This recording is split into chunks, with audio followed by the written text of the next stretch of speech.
আসসালামু আলাইকুম রহমতুল্লাহি ওবারাকাতু। দিনী ভাই ও বোনেরা, আপনারা সবাই কেমন আছেন?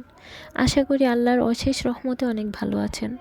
আজকে আমি আপনাদেরকে এক আপুর অলৌকিকভাবে দোয়া কবুলের গল্প বলে শোনাবো। আমাদের এলাকায় এক মধ্যবয়সী মহিলা ছিলেন, আফ্রিকান মহিলা। একদিন দোয়া কবুলের তালিম চলছিল। তখন সেই মহিলা কান্না করতে করতে বললেন, আমার মেয়ে অনেক জেদি। সে এমন কিছু আবদার করেছিল যা আমরা সবাই বুঝতাম বিষয়টা আসলে অসম্ভব। তার বয়স হচ্ছিল, তার জন্য আমাদের বংশীয় কত প্রস্তাব আসে, কিন্তু সে রাজি হয় না। সে কালো চামড়ার, অনেক লম্বা আর স্বাস্থ্যবতী। আমাদের গোত্রে এমন মেয়ে মানে অনেক সুন্দরী, কিন্তু এই আরবে তো কালো স্বাস্থ্যবতী মেয়েরা সুন্দরী না। আরবরা সাদা চামড়ার পাতলা ফিলফিলে মেয়ে পছন্দ করে। তো আমার মেয়ের ইচ্ছে সে আরবের সুন্দর ফর্সা চামড়ার ছেলের বউ হবে। আমরা তাকে অনেক বকা দিতাম, বুঝাতাম যে এমন আশা করলে জীবনেও বিয়ে হবে না।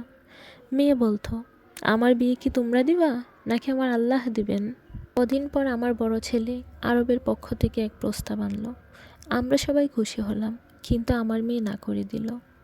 কারণ সে লোকটা বৃদ্ধ ছিল আর তার আগের 3জন বউ ছিল। আমার মেয়ের অনেক রাগ হলো আর আমাদেরকে সাফ জানিয়ে দিল যে সে দিনদার, আরব, নীল চোখওয়ালা সুন্দর যুবক চায় আল্লাহর কাছে। তার জন্য যেন আমরা কেউ পেরেশান না হই। আল্লাহ এনে দিবেন সেই স্বপ্নের রাজপুত্র। আমরা বুঝেছিলাম তার আর বিয়েই হবে না।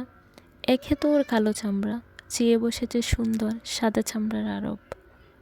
আমরা নিচু বংশীয় গরিব মানুষ, আর আরবরা সেই ধনী আর উঁচু বংশীয়।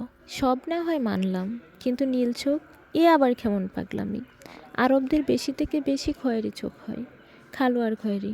নীল তো ইংরেজদের হয়। আমাদের তখন মনে হয়েছিল ও আসলে বিয়েই করতে চায় না, তাই এসব আবদার করে। একদিন ওকে অনেক বকা দিয়েছি, গায়েও হাত তুলেছি। আমার মেয়ে কান্না করতে করতে বলছে 1 সপ্তাহের ভিতরে সে বাড়ি ছেড়ে চলে যাবে তার নীল চোখওয়ালা জামাইয়ের সাথে। আমরা খুব রাগ করলাম, মেয়ে পাগল হয়ে গেছে, মেয়ে বেয়াদব হয়ে গেছে, এসব বলে বলে ওকে অনেক বকা দিলাম। সেই 1 সপ্তাহ আমার মেয়ে অনেক কান্না করছে জায়নামাজ বিছিয়ে, সারাক্ষণ সারা রাত শুধু কান্না করে, তার রবের নিকট দোয়া করেছে। ঠিক 7 দিনের দিন তার জন্য এক নীল চোখওয়ালা সুদর্শন আরব যুবকের পক্ষ থেকে বিয়ের প্রস্তাব আসে। আমরা সবাই এতে এত খুশি হয়েছিলাম যা ভাষায় প্রকাশ করার মতো না। যদি মানুষকে সিজদা করা জায়েজ থাকতো, শিরক না হতো, সেদিন আমরা সবাই আমার সেই আল্লাহওয়ালা মেয়েকে সিজদা করতাম। আমি অবাক হয়েছি আমার মেয়ের ইয়াকিন দেখে, তাওয়াক্কুল দেখে, ওর দোয়ার ক্ষমতা দেখে। আমি বিয়ের দিন আমার মেয়েকে বলেছিলাম সে কী বলে দোয়া করতো আল্লাহর কাছে। মেয়ে বলল, আমি সারাদিন ইস্তিগফার করতাম আর সারা রাত আমার পছন্দ ব্যক্ত করে দোয়া করতাম। আর আমার ইয়াকিন ছিল আল্লাহর কাছে সবই সম্ভব। আজ 8-10 বছর আমার মেয়ে অনেক সুখী সংসার করেছে। ওদের বাচ্চাগুলো অনেক সুন্দর সুন্দর, কেউ সাদা, কেউ কালো, আবার কেউ বা মাঝামাঝি। কিন্তু মজার বিষয় হলো ওদের সবার চোখই নীল। আমরা সবাই অবাক হয়েছিলাম। মহিলা প্রচুর কান্না করতে করতে কাহিনীগুলো বলেছিলেন, আর আমরা মারাত্মক রকমের ইমোশনাল হয়ে পড়েছিলাম।